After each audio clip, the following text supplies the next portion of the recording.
Welcome to Louisiana Lefty, a podcast about politics and community in Louisiana, where we make the case that the health of the state requires a strong progressive movement fueled by the critical work of organizing on the ground. Our goal is to democratize information, demystify party politics, and empower you to join the mission because victory for Louisiana requires you. Thank you for joining us in our first 4 seasons of the podcast. I'm your host, Lynda Woolard. Welcome to Season 5. We spent our first 3 seasons creating the beginnings of a roadmap for Democrats and progressives to learn how to organize more efficiently and effectively in the South and what it takes to develop winning campaigns. In Season 4, we continued that mission, but spent several episodes illustrating the importance of having allies in Washington, D.C., not just the ones who occupy the seats we get to vote on, but the one who's in the White House and the ones who control both chambers of Congress. While our local, regional, and state elected offices are always important to us, so is our ability to have a more sophisticated understanding of the support our state gets from the federal government. The bottom line is that in order to save democracy, in order to save Louisiana, sometimes in federal election years, we'll necessarily invest some of our political energy in a support role for swing state races. That does not mean we entirely divest ourselves of movement building in Louisiana in those years, but every election year, we've got to make some stone cold assessments based on data and math. When the Dobbs decision overturning Roe was leaked, I wrote a piece for the Bayou Brief that went into this in great detail. And while it focused specifically on the 2022 midterms, it has some background information that will remain relevant to Louisiana political strategy for years to come. In case you missed it, I'll link to it again in the episode notes. That said, 2023 is really one of those years where our focus will necessarily be on Louisiana. Unlike the vast majority of the United States, our big elections are this year, like governor, attorney general, treasurer, secretary of state, in addition to all the legislative seats for state senate and state house. With donor resources less stressed nationally, that opens up some opportunities for us. But the seats that we vote on this year will decide the fate of the statewide policies enacted over the next 4 years. So it's a critical year for us to be recruiting good candidates and strengthening our organizing muscles. It's also an important year for us to start thinking about what we want our state party to look like in the future, as qualifying for Democratic Party official elections falls at the end of this year. So it's important that we recruit and organize around that as well. We gave a preview of that in the bonus episode on state party chair elections that dropped directly before this one, but we'll spend some more time outlining that this season too. Before we dig into new themes in Season 5, let's take a quick look back at some Season 4 highlights to underscore the importance of having partnerships with national organizations that have local chapters and of making sure we have democratic control in D.C. Actually, just last month, the president hosted a group of Louisianans at the White House to go over all the ways the administration has already helped our state. And I was able to be in the room to hear mayors, business leaders, and nonprofit directors recount story after story of how Biden administration funding and programs have had huge impact here, with more to come. It certainly helps that so many Louisianans have found homes as senior leadership and staff in the White House. I want to make sure we continue amplifying this good work in our podcast episodes and through our social media. But Louisiana Lefty listeners are surely already aware of some of the strides we've been able to make with DC support via the discussions we were able to have last season. We had a great conversation with senior White House official Andy Burke about the huge investment the Biden-Harris administration is making in high-speed internet in Louisiana and what that means for jobs and connectivity in our state. Notice how the fact that John Bel Edwards is our governor really facilitated and amped up the implementation of this funding. President Biden has made a pledge that every American will have access to affordable, reliable, high-speed internet. And the most important thing to get out of today's podcast, if there's nothing else, is that we take that pledge incredibly seriously, and every word of it. So every American, not just more Americans, not just a lot of Americans, but every American, including every person in Louisiana. And that's where we spend our time working. And that the access piece is really important as well, not just the connection, but how do we think about the skills, the affordability, and the devices that go alongside the connection. And there is $65 billion in the bipartisan infrastructure law to do this work, which we've never seen that kind of investment before. And I'm happy to talk a little bit about kind of my background in Chattanooga and why I've seen this so important. But this is a time where we're going to stop thinking about internet as a luxury that some people have and some people don't, and start thinking about it more like roads and water and electricity. This is the baseline for everybody to succeed. And so when I came to Louisiana last week, I was down there to give out the very first planning grants under the bipartisan infrastructure law to Louisiana, about $3 million to do planning for the dollars that are coming for building out the connection, and also these plans for devices and affordability and skills. I was stunned by the amount of funding heading to Louisiana for high-speed internet, literally hundreds of millions of dollars, as the Alexandria Town Talk reported.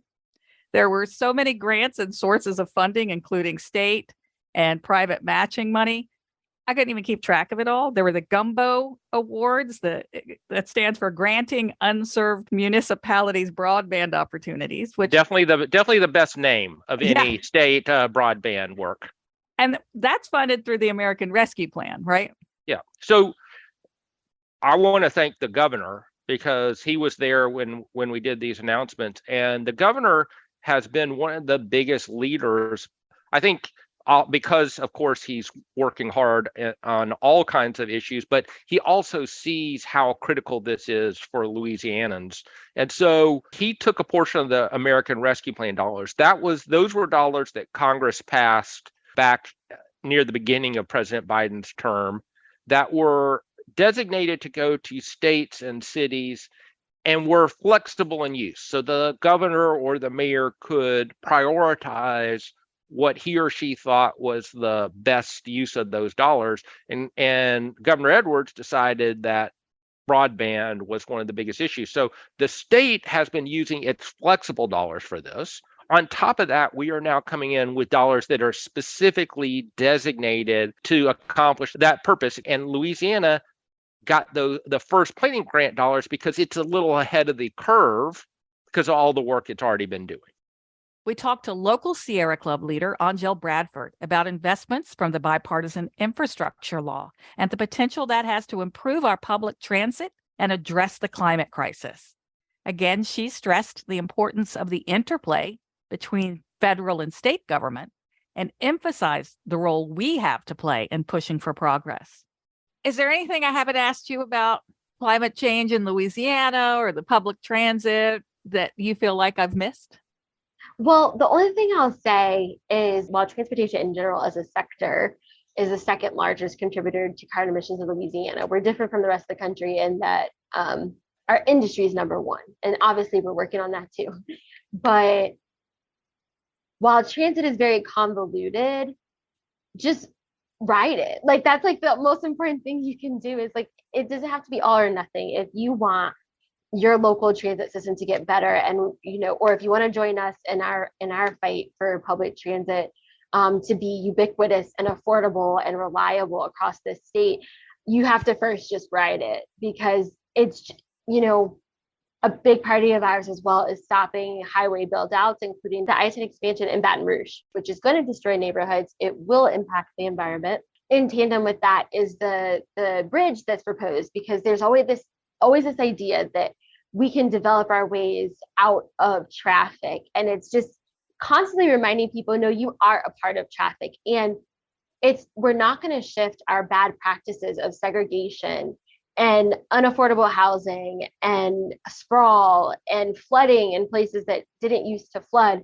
All of those things go back to how we plan out our cities and towns. And if we cannot fully invest in public transit, we're not going to solve those other things either, which also feeds into people's economic opportunities. Can they get to a job reliably, or can they go to a job in another parish? And this shouldn't be controversial, but for a lot of people, it's like, that's not possible. But until you just get on a bus, the players, the planning commissions, the DOTD, the local services themselves, and the city councils and metro councils are not going to magically invest in it. They're not going to be revolutionaries. We have to give them the demand to improve the transit. And so that's a big part of it. And the same with the rail. I don't know where we go from here, particularly on the Baton Rouge to New Orleans rail, because the things that we are asking to be done, whether it's have the cities beef up their bus transit and their paratransit from the lens of women and caretakers and the disabled, and for workers that are looking for work, a lot of the things that get printed in the news aren't actually happening. And, there was a piece earlier this week from the Louisiana Illuminator about the rail from Baton Rouge to New Orleans, of just like what comes across as like, oh, this is happening, and therefore the thing will be, is often window dressing. And so we're even figuring it out in real time of like, what does it look like to either escalate or demand or create alternatives to these projects that we've just been waiting on for decades that people think is happening tomorrow.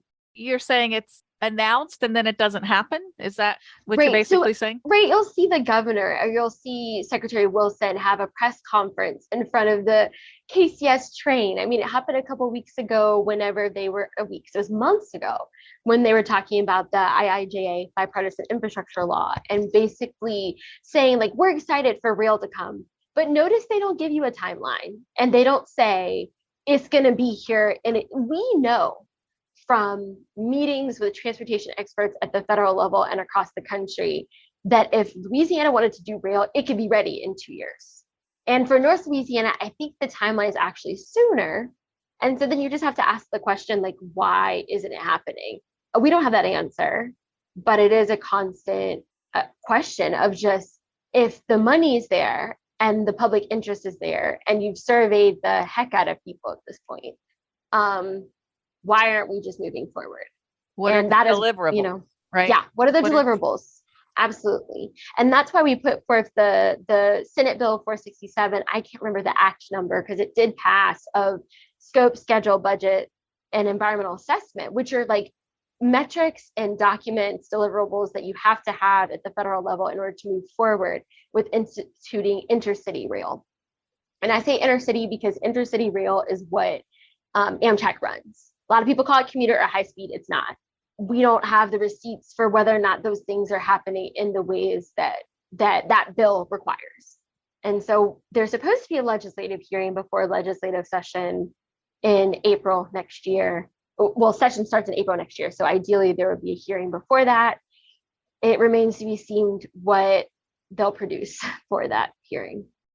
We heard from Louisiana's own Madison Smither about the funding coming our way via the Inflation Reduction Act and the progress it has to offer for local environmental justice initiatives and establishing a new green economy.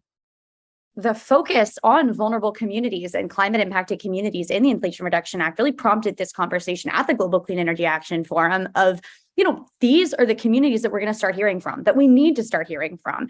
And so there really is this shift going on to, how can we prioritize climate vulnerable communities. And so getting to, specific provisions for kind of Gulf Coast states and Louisiana, things that we can take advantage of.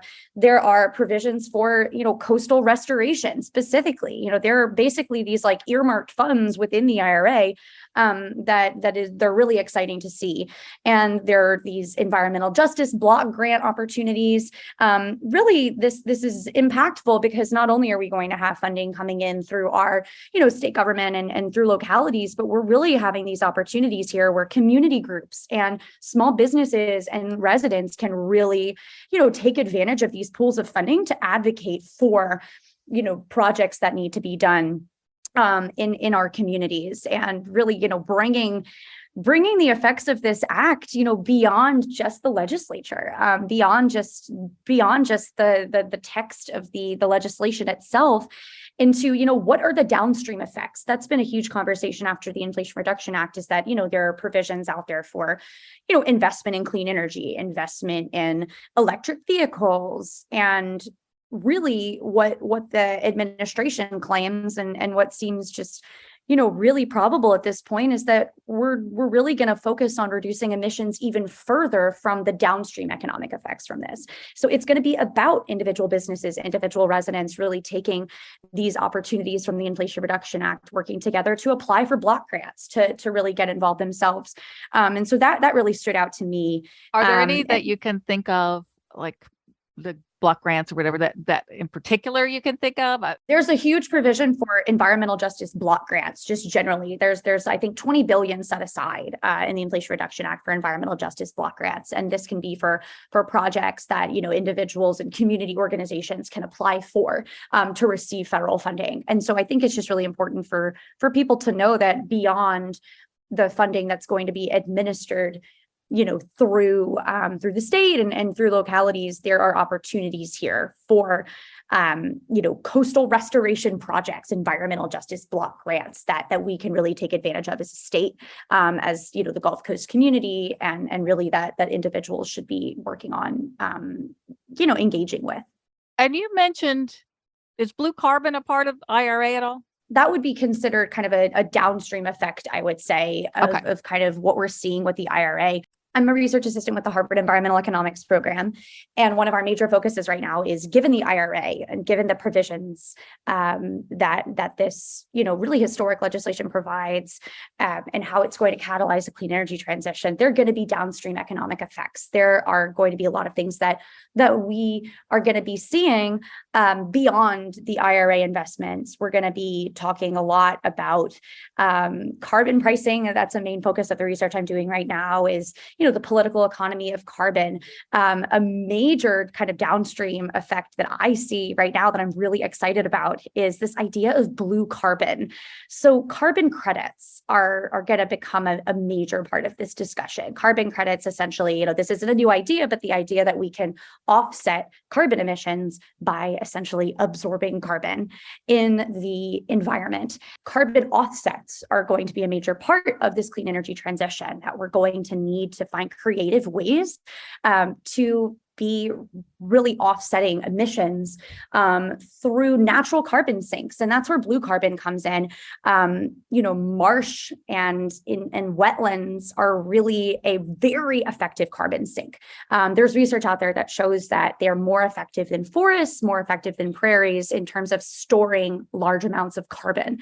And, this isn't a new idea. This is being implemented right now in Florida, where basically there are programs where mangroves are being planted in areas where the coast has been experiencing a lot of the worst erosion issues. And essentially, with cap and trade systems that are already in places like California, and that will become more prominent, companies are looking to buy carbon credits. And so if we can use this wave to produce natural carbon credits by planting marsh grasses, by planting mangroves in places like Florida, we can plant cypress trees, we can plant grass, then we can essentially generate carbon credits, and we can find a way to align.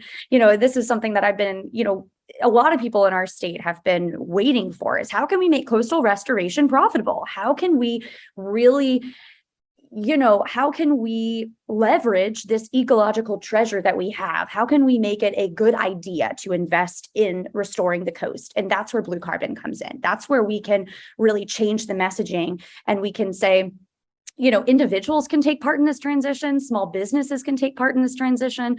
If we can, en masse, just generate a ton of carbon credits from literally investing in restoring our coastline, if we can find a way to market ourselves and our own restoration in this way, we can take advantage of this transition. And that's just exciting to me because, every individual can take part in this. You can plant marsh grass, on property you own, or you can join with a community and do it. And so there's just a lot of opportunity, I think, for individuals to get excited about it. We talked to Sarah Tabatabai from Vote Pro-Choice about the fight for abortion rights. While Vote Pro-Choice is a national group, it pushes for change via local elections and makes the point that this fight requires more involvement with the Democratic Party and more engagement with young voters. Both themes we return to again and again.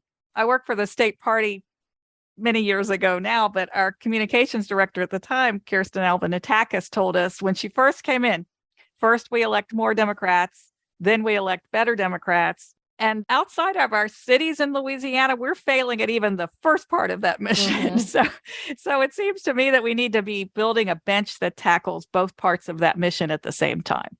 Yes. I mean, this reminds me of an analogy that Senator Warnock used when he was talking about voting rights, which is you have to put out the fire and you have to rebuild the firehouse. And so while we're reproductive freedom is on fire, we need to send more pro-choice Democrats into the halls of power everywhere. And we need to build the firehouse. We need to build the infrastructure to elect better Democrats. And, the best way to get the Democratic Party to do what you want them to do is you become part of the Democratic Party. So we just need people to engage, vote, run for office, go to town meetings, because it's a lot easier to push for what we want when we're part of the conversation. People need to become part of party leadership if they want changes in the party. I want to see young people coming into the party. I feel like, they could swing every election if they engaged, right? So that to me seems to be like a top priority. Oh yeah. And I'll say too, young people are overwhelmingly pro-choice. We see a huge amount of engagement from young people.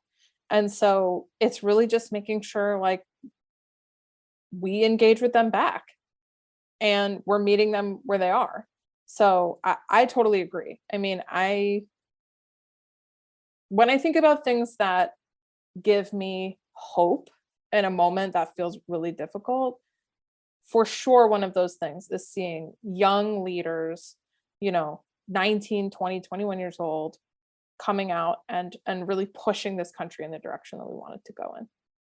And as we look at the future of voting rights in the state and the country, Omari Hosang, our Louisiana director at Black Voters Matter, emphasized the need to always be organizing and points out so many opportunities for hope. So at our foundation, that's who Black Voters Matter is we're a power building organization. And so that is really our focus, is to build power in marginalized communities.